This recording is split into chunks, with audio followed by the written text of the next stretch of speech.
Everyone can hear me okay? It's so nice to see you, Billy. Nice to meet you too and see you, You Maisha. probably don't remember this, but we briefly bumped into each other at imagineNATIVE. You were looking for a quiet place to stay before Yes, Aberdeen. briefly. Yeah, Yes, and I was like, remember. he seems so cool. But as you know, imagineNATIVE Film Festival, it's such a busy time, so we didn't really get a chance to talk. And unfortunately, I didn't even get to see Aberdeen during our festival because I was stationed at another screening.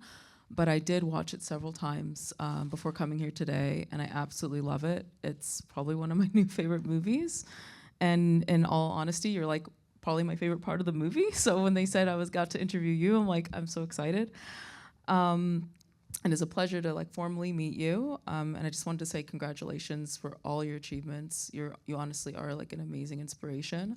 And I just did some research about you, learned more about you, and just like enjoyed seeing everything. And I just absolutely love this role that you played. I think it was really awesome. And the thing I noticed about Aberdeen is it's one of those films that every time you watch it, because I watched it quite a few times, you notice something new every time you watch it. And that's kind of like one of my favorite kind of movies, is like a movie like that. And it's such a special film, and you're so special in it. And I did read that you were approached by Eva Thomas and Ryan Cooper, the directors, and they just offered you the role. And I'm just curious how that all transpired and how, like, what kind of the process was, and what was your experience working with them, and how did you like working on the picture? It was a total joy to work in this film. I am marking 43 years in the business. Just plugging away, making sure I add to my resume every year. And I am now 65 years old. When 2 years ago, we made this film. And it was one of the few times where work has just been offered to me without auditioning. And when I read the script, just fell in love with not only the character, but the whole story. I mean, it tells a really stark story of an Indigenous woman, as well as life for Indigenous people in the city of Winnipeg. And it's done so honestly and with such humor that it's bearable to consume and to observe and absorb. I'm really proud of this film. I'm from northern Manitoba, so it's extra special for me to have taken part in this, to be trusted with this character, and just to take part in this fabulous movie. I'm very proud of everybody in it who just came in, you know, all the cameos, one after the other, and everybody just was fabulous. That was total enjoyment. What a joy. So for me to be part of this, well, I'm part of a really fabulous community, Indigenous community in this film. Very proud of it. Yeah, definitely something to be proud of, and also to have someone come to you and be like, here's a role for you. I mean, that just is a testament to how amazing you've done in your career and how much people respect you and trust you, you know, handing over a role. And you did it fabulously, to be honest. So I don't think they could have found a better person to play Alfred. And you touched upon comedic relief, and that was the next thing I was going to ask you about. In another interview, you mentioned that sometimes viewers who are non-Indigenous are a little bit apprehensive about to watch Indigenous stories, because a lot of our stories are so heavy and so serious. They're worried it'll be too serious. And, you know, as viewers who love movies, a lot of us, we go to the movies for escapism. But we don't escape our reality. And you're like, we're stuck living it. And my sister, she always says, sometimes things are so dark that there must be light. And that's something I've lived by. It's something that's helped me through dark times. And I saw this in Aberdeen, in this film, where we're basically watching a day in the life of someone who is at the bottom of the barrel of their life, in such a dark place. But the first half of the film almost feels like a comedy. Like, I mean, it is. Yeah. And your character in particular, Alfred, he just provides this amazing comedic relief that I love so much. I had to rewatch a lot of your one-liners over and over again, because they just got me laughing. Like, first my painkillers, now my chicken is like the funniest thing I've heard in such a long time. And you even provide comedic relief at like the most serious moment. Like, pay for the cab doll. Like, I love it. It's so good. And yeah, you've mentioned before that comedy is so important in the Indigenous community and in Indigenous storytelling. And I just wanted to see if you wanted to talk more about that and what it means for you and your practice as an artist. Well, again, a joy to be working with this material. And co-written by Ryan Cooper and Ava Thomas. Ava Thomas is a brilliant filmmaker, and Ryan Cooper is such a good writer. He's also a gay man, a gay Native man, and he's got that flair with his humor. I definitely picked up on that. And when you're dealing with any material that's extremely serious, that may be upsetting to a lot of people for many reasons, humor is so important. It becomes essential to tell a story of that caliber of, stark humanity. Humor pulls it out. Humor makes it bearable, and I think it's Ryan Cooper's gay flair that adds to it. Yeah. And I am so glad that he actually depicted characters like us.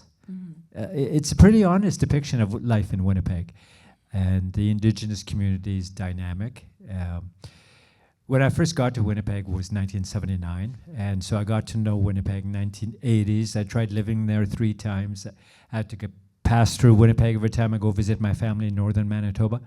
I lived here in Toronto. I also lived in New York. I made it to New York. I read about that, and I'm very curious about that. And I, even though I grew up in the land, in the bush, I fell in love with life in the city. And I'm to the manor born, even though I was born and raised in the bush. But everything that I experienced about life in the bush, growing up in that lifestyle that no longer exists, lends to my ability to be flexible and survive any situation, as it turns out. And I really, give all credit to my first world with family, with life on the land.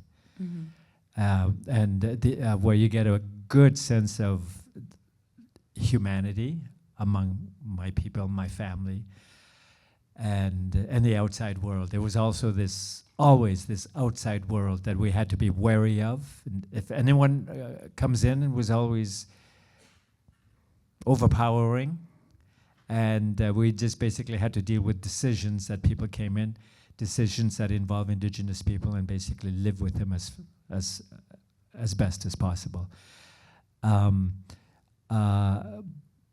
So at the same time of that reality, I was also very curious about the outside world. It's a flying reserve where I was born and raised, and I always wondered where those planes went. Where did they go? I was always curious about. I didn't know it was flying. That's very interesting.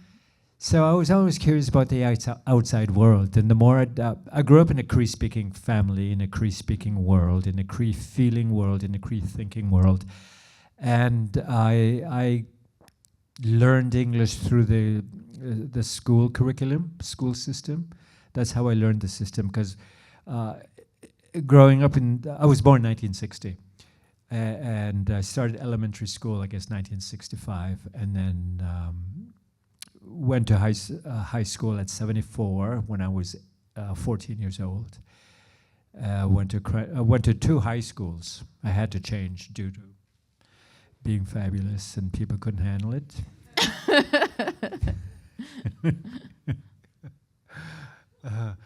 And city life was always a big attraction for me, because when I hit puberty, high school, things changed extremely for me. I couldn't hide who I was. There's this body. But at the same time, this body is my instrument, and it's formidable. And in the medium that has taken me, chosen me, a medium that I've also chosen, it's a perfect fit. And through the course of time and through trial and error, I think I have a good idea now what it is to be an actor for film. Mm-hmm. And I'm really proud of the film. This sort of proves it. This film. Absolutely. So coming from a fly-in reserve, which is even more remote, the most remote you can get in terms of reserves. My reserve is not fly-in, but sometimes I feel like it because I didn't get my license till last year. So it's like I would bike.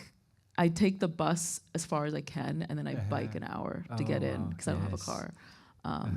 But coming from a fly-in reserve and then ending up in New York City, what was that like? Like coming from that to that, and how long did you live in New York City? I'm very curious about like that period of your career and what did it do to contribute to your creative journey? I first heard of New York City, well, through the movies, and then I read a magazine article about a special place in New York City called Greenwich Village. That's my favorite neighborhood. And it's where the gay people went to, and I wanted to go there. And that basically was my draw to New York City. At the same time, when I arrived in the city, I did come across the indigenous community, and it was very together and very helpful. It was an amazing experience. And what period I had was people this? help me adjust to it. It's the 80s or the 90s? The first time I went there was 1979. Oh, okay. And I was there for maybe about 7 months. And I went back for a second year for another 7 months. But for me, life in the city began for me in New York City. That's where I learned how to talk back. Good skill to have. You don't talk to me that way. You know, that whole thing? I think that's the city to really learn it. It took me a long time to get there, to tell people, don't speak to me that way. Don't treat me that way. Do not. It took me a long time to be able to say that. No, stop it. Don't disrespect me. Just appreciate me. It took me a long time. And New York City, where you just have to. I love New York City, everything about it. And the best thing for me is Broadway. Loved Broadway. And I managed to catch one of the longest playing plays ever in New York City, and that was the Chorus Line. I managed to catch it just before it closed. And the opening, I've always loved the opening. Just a bare stage. The lights come up, and it's just a bare stage. And then the dancers, actors come in. Oh, what a show. And to me, that's the epitome of acting. To act, to sing, and to dance. So that's what inspired me to want to be that way. To try to be an actor. You said in another interview that you were talking about theater, because I know you've done so much theater as well as television and films.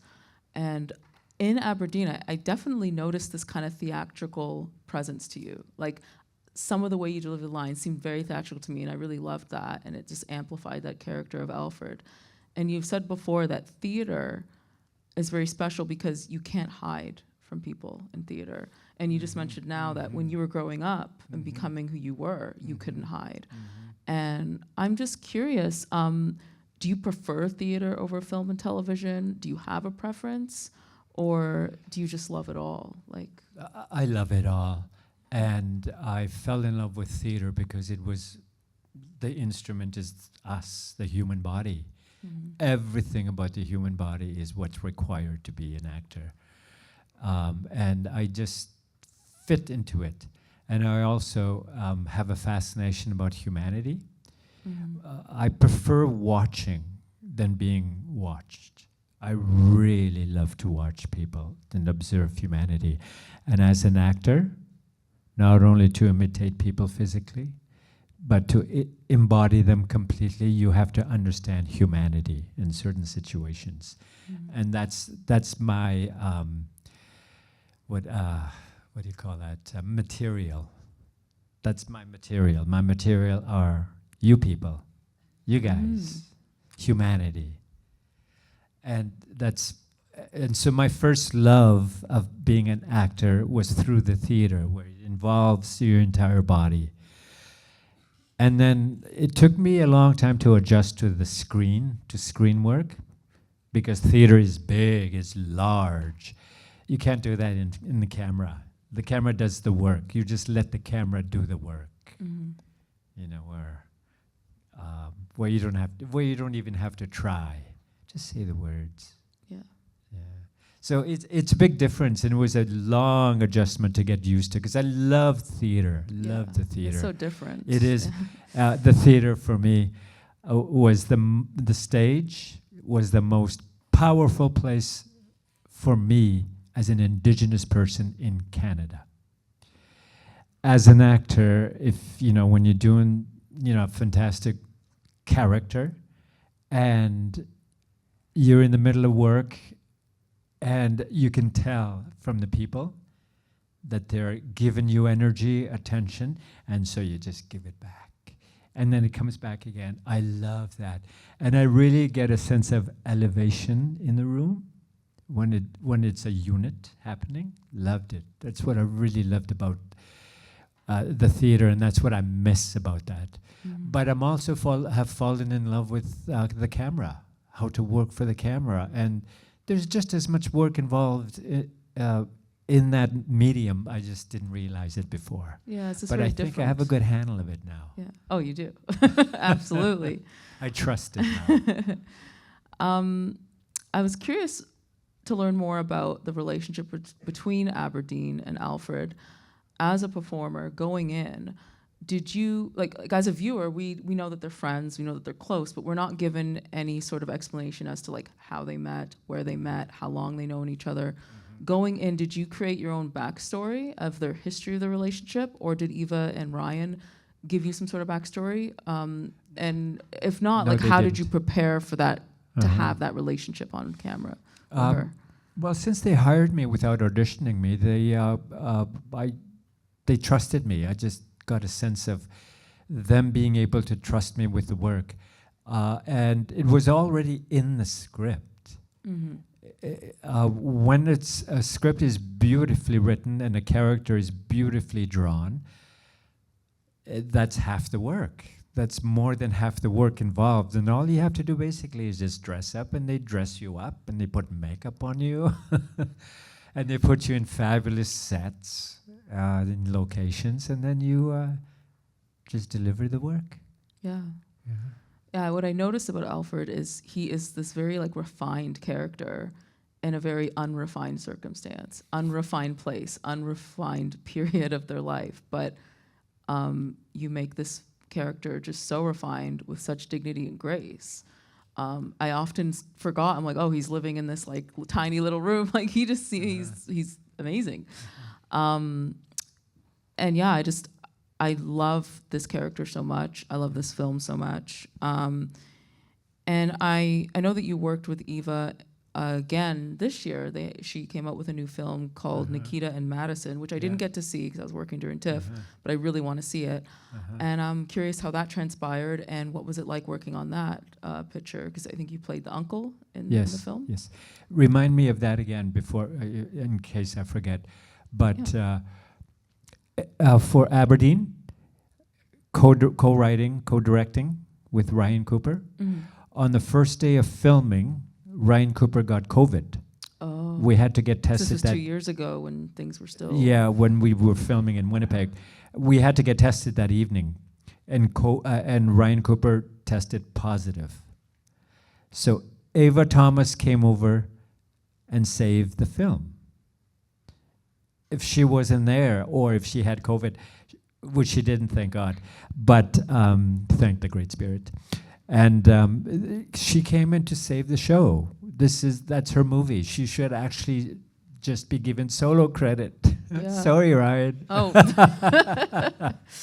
But that's the reality. She was on set each day to save the film. There was also that knocking on the Indigenous Bureau Yeah. get the status card. We were supposed to film inside. Somebody didn't get the fine or the permission slip passed around fast enough, or just The didn't film get permit. done.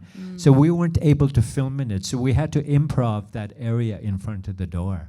And Ava Thomas came in and, okay, we're going to change the script this way and all this and all this. And because she's such an amazing talent, and she has just a specific eye for the film, for the camera. Like, she literally looks at the script, looks at the people, at the material, what needs to get done through the camera, through that, square box.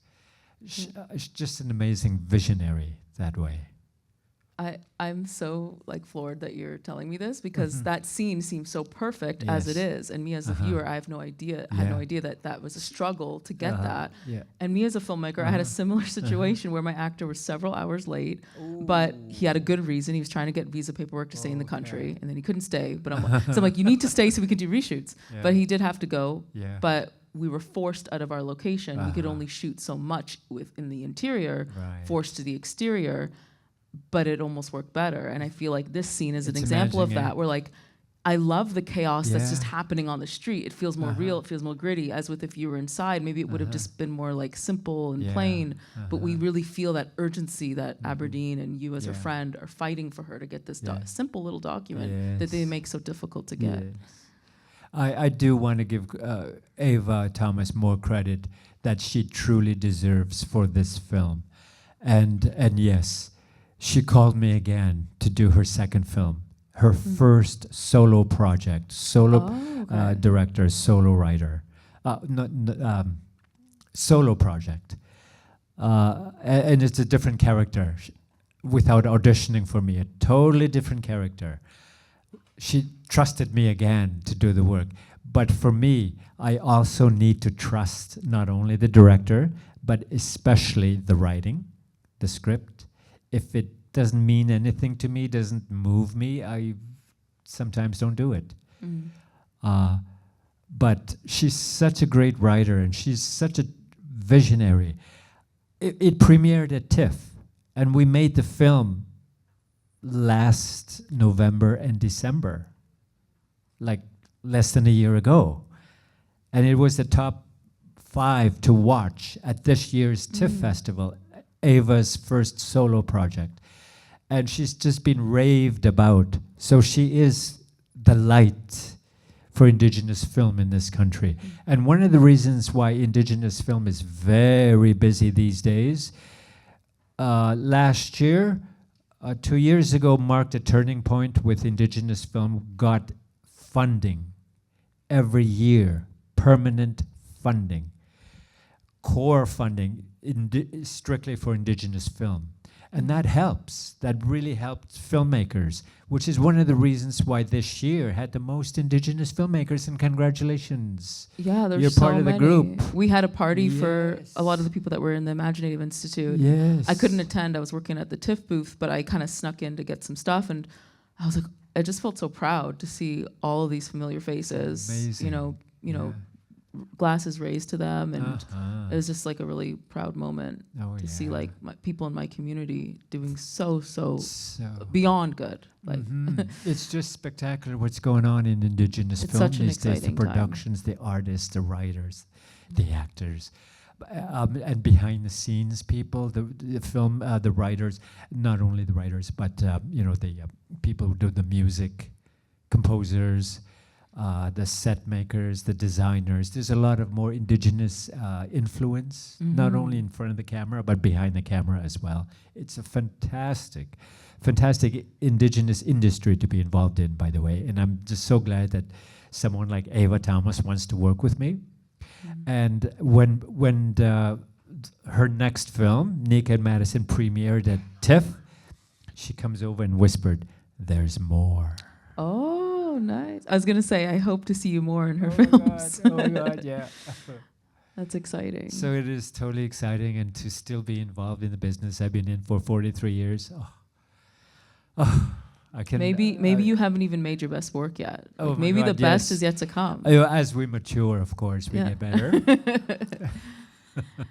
I wanted to pass it to the audience. Are there any questions I was going to say that you have for Alfred, for Billy. Hi. Yes? So I was at the premiere of Nika and Madison. Yes. Oh, nice. And I was wondering if you could talk a little bit more about your different approach, because I feel like both in this film and in that one, your characters were kind of like. Oh, you've got a mic for you. Sorry to interrupt. Oh, I'm so sorry. Oh, thank you. So sorry. I was at the premiere of Nika and Madison, and I'm hoping you can talk a little bit more about your characters, because I feel like in both films they were kind of a voice of reason for the main characters. But this was a little bit more of a comedic role than in Nika and Madison. So I'm hoping if you can maybe talk a little bit about how you approached the two. I first auditioned for Nika and Madison at this time last year. And it was for the grandfather role, to be the grandfather of Nika and Madison. And after I auditioned, they changed it to uncle. and so it's great. And you don't really have to explain who uncle is. It's just there. It's part of the story. And it makes total sense that he's Nika and Madison's uncle. I just loved it. Ava had the audacity to hire me for that role. So thank you for appreciating that. I just want to continue working, and for me, it's a blessing to be offered work without having to audition, to be trusted, especially to be trusted with someone's precious work. It's cool to be trusted, and it's great to have reached that point with some people, because it's hard to convince some people who will not work with you, and I've experienced that it's much better to be wanted than not be visible. Any other questions? Are you right there? There was a question that Maisha asked Billy Merasty, and Billy, you said, remind me about that later, I'll come back to it. Do you remember what that question was? Yeah, I managed to come back to it. You did manage to come I back? did. Okay. Thank you. I think it was about living in New York, right? Or with Ava Thomas. Ava Thomas. Oh, yeah. Because I'd wanted to talk about Ava Thomas here at Aberdeen, her huge contribution. Really think she should be given single directing, credit. And then I had also, you had asked me a question about Ava Thomas, so I did go back to talking about Ava Thomas and how she still trusted me with another character. And she just allowed me to work.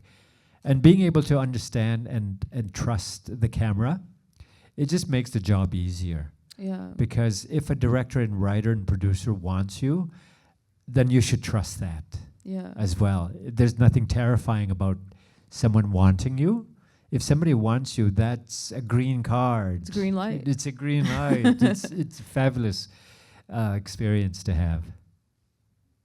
And I just love this film, Aberdeen. All the characters in it are named after a street in Winnipeg. Oh, I love that. So my character is Alfred, and there's an Alfred Street. Oh. They're all neighbors. I guess where Ryan Cooper started writing it, he wanted to find names for people, so he just decided to name them after the streets in his neighborhood. I love that's really cool. I like that a lot. And like this idea of people intersecting in your life. I mean, streets intersecting. It's so I love that. I like learning things like that about movies. Yes, yes. And just the incredible people you get to connect with too in the industry. Yeah. And the growing industry, and it's growing beautifully and dynamically. And Ava Thomas definitely is a bright light. She is a future bright light, and she's like a phoenix bird rising. Are there other questions? Is he there? She's got a mic for you. So you mentioned earlier that you miss theater. Does it mean there's no current plans, or do you want to come back to theater? Because I would love to see you in a play, just from your performance in Aberdeen. as I get older, my options change, Mm-hmm. and also my body changes. Um, and I love the honesty of the camera. And it's a different way of working. If I can go back to the theater, I'm not sure I'd be willing to do it. You know I have a famous uncle, right? Do you guys know I have a famous uncle? Yes. He's a dancer, correct? No. And playwright. No, he's passed on. His Oh, younger I'm brother sorry was a about that. dancer. Oh, okay. But Sorry, I the got playwright confused. is an indigenous playwright, very recognized and stuff. Mhm. And he's Because my when you moved uncle. to Toronto, Yeah. weren't you in one of his The- plays or the other? There were two uncles here in the city when I first came here. Mhm. One of them was the youngest one was my uncle Rene, who was a dancer, and the next oldest was Uncle Thompson. Oh, okay. And they had just moved here, and both of them had gone to the Guy Hill Residential School. Mhm. And terrible. I'm so glad I never went to residential school. I went to school. I'm very glad I went to school, but I never had to leave my community in order to go to school. But they did. My uncles did, Mm. and they weren't pretty stories. They weren't pretty at all. But they sure could make jokes about him, which Mhm. horrified me. How you could make jokes about icky stuff, icky humanity stuff at residential school. Oh, happy Reconciliation Day today, Yeah. people. I was very lucky that I never got to go to residential school. But when we were younger, we used to go, there was this hill with a dock at the lake where the planes would land, and we would sit in this hill and watch all the native kids lining up to go to enter the plane to be taken away. And we used to envy them, saying, "Oh, they're so lucky. They get to leave. They get to travel and go elsewhere, only to discover later the hell they had to go through from starting at 5 years old." Horrible, horrible. And still, people don't want to admit it, that Canada has a history that way, but unfortunately, there are people who have experienced the brunt of I would call a negative force towards us. And it's always been tough. And one of the things that I have to give credit to about my survival in the city, how I'm able to just still live and breathe and not fall apart, is I started with a family. I started with a family of 14, a dynamic family, and then at the head of it was my mother. Firstborn in her family, and being firstborn girl, you're basically young mother. So she was young mother to her family with all that experience, and then she had her own family, 14. And she treated each of us especially, warned us not to be so negative, but praised what we were good at. That's good. And I had a very special relationship with my mother. Everything I am is because of her. In your family, I was reading that they really Mhm. supported you going to be an actor. Yes. There was no like, oh, No, be a doctor. no, Like they're like, yeah. go for that. Yeah. That's really good. And back in the day, we had a family unit that was very supportive of one another and had to act together as one in order for the comfort of the whole. What was the question again? Oh, I was saying like your parents, your family really supported you Yes. in what you were doing. Mm-hmm. But it started with a family. It started with that family unit. Like, for example, my brothers, I have nothing negative to say about my brothers in their treatment of me. They supported me. I was a brother. I was part of the family. Same with all my sisters. I got along with all of them. And we all have our young mother, who became her own mother in her own right.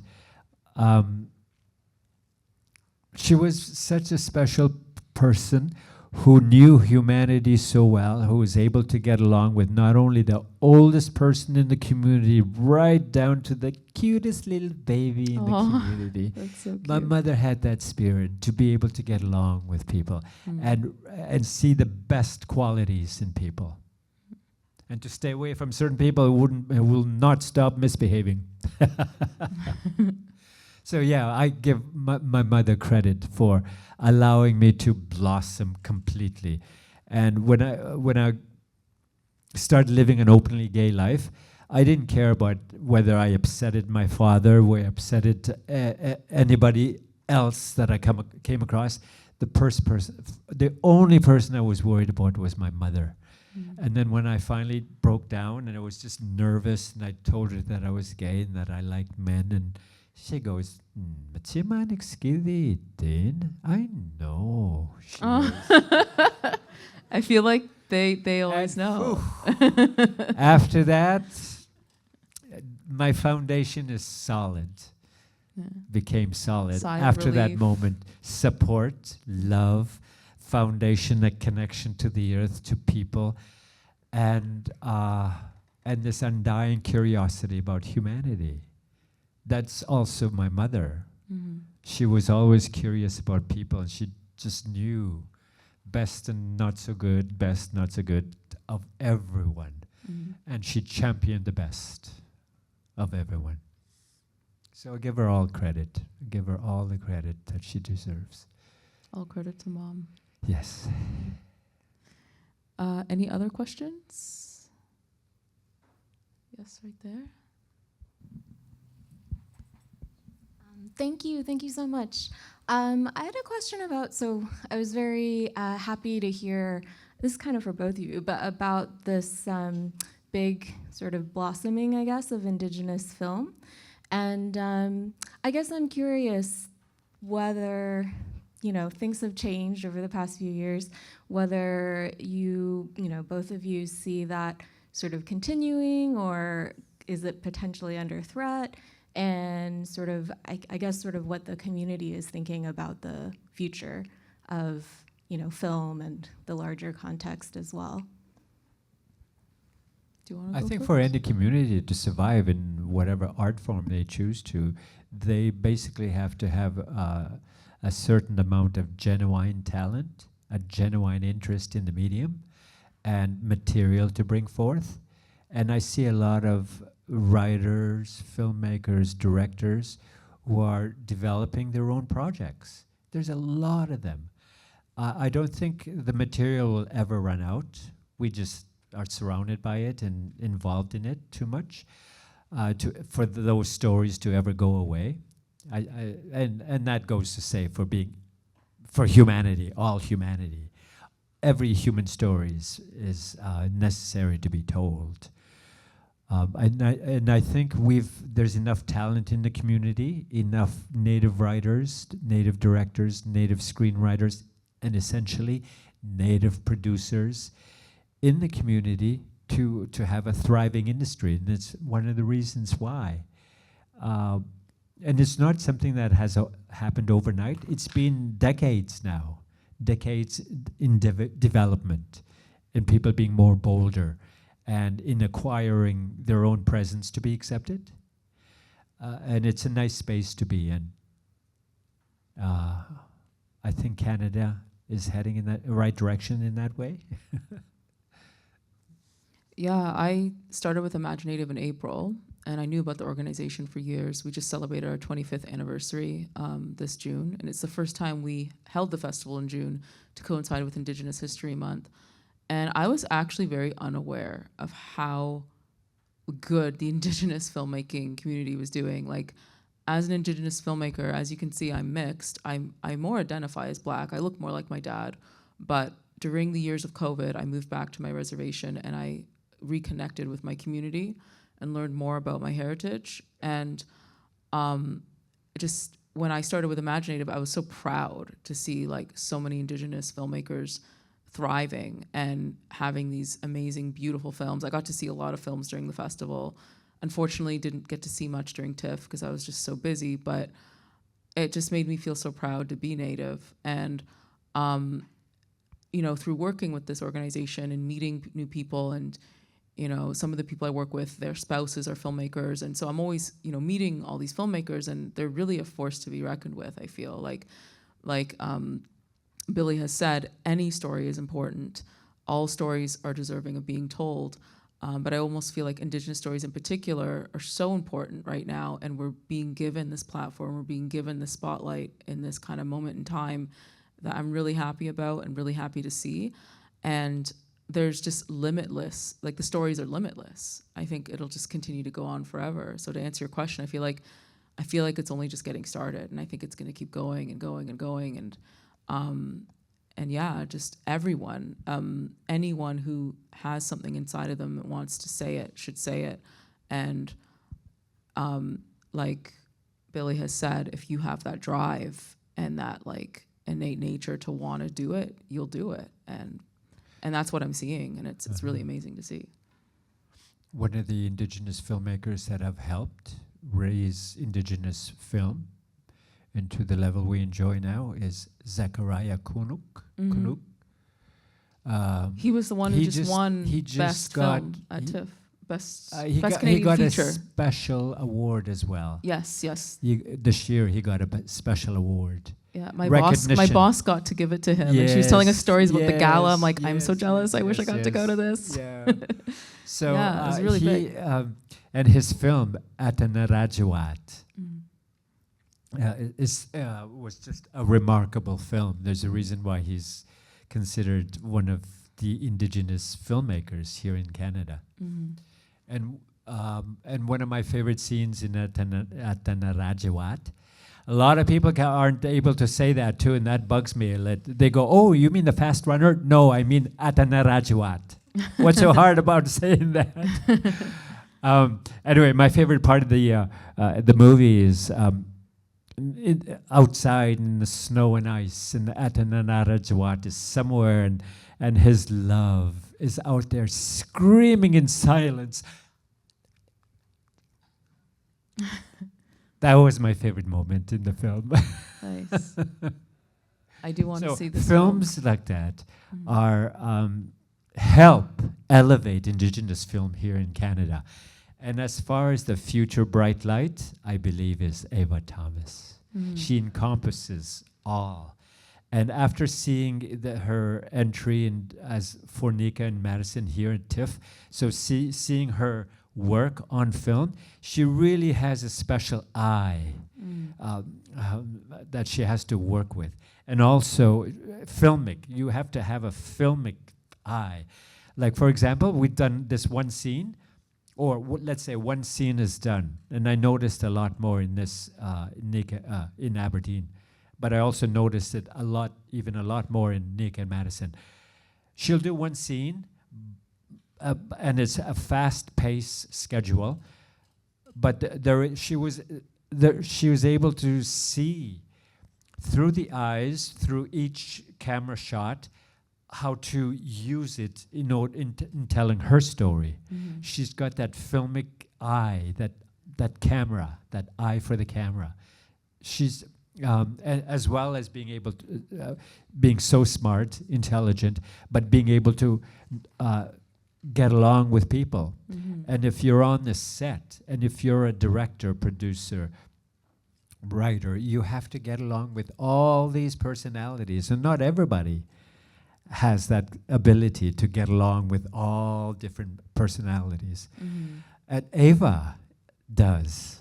Ava has a special connection with everyone, and which I'm sure helps is the reason why she's great, because she is already great. In fact, TIFF is her third entry in a row. Oh, wow. I thought it was just two. I didn't know she had three. That's Two amazing. films, but Nick and Madison started off as a short film. Oh, okay. 3 She years was in ago. the Shortcuts before that? Yes, Okay. that's how she cool. made TIFF 3 years ago. And then last year with Aberdeen, and this year with her solo project, Nick and Madison. She is the future of Indigenous film. And it's just going to grow because the talent is there, the determination is there. And if the money continues to be there, that won't stop filmmakers who are determined to tell their own stories. So the money is a plus, but it's not. It's not the driving force. Yeah, it's not I the was watching an driving interview force. with, I forgive me, I don't remember what film it was or who said it, but it was an interview with someone, a panelist at Tribeca, and he said, make your movie. He's like, even if you don't have anything, he's like, one of the movies that got in this year, they made it with $800. Like, just do it. Wow. And so, like, if you have that, you can do it. Yes. And I feel like Indigenous people, we have that. Yes, Like, you we do. will do it. Yes, you do. So, Well, yeah. keep doing what you do. Yeah, you too. Very nice meeting you. Yeah. Yeah, I think that's about all the time we have. But thank you, everyone, for coming and Thank watching you. this amazing movie and your time.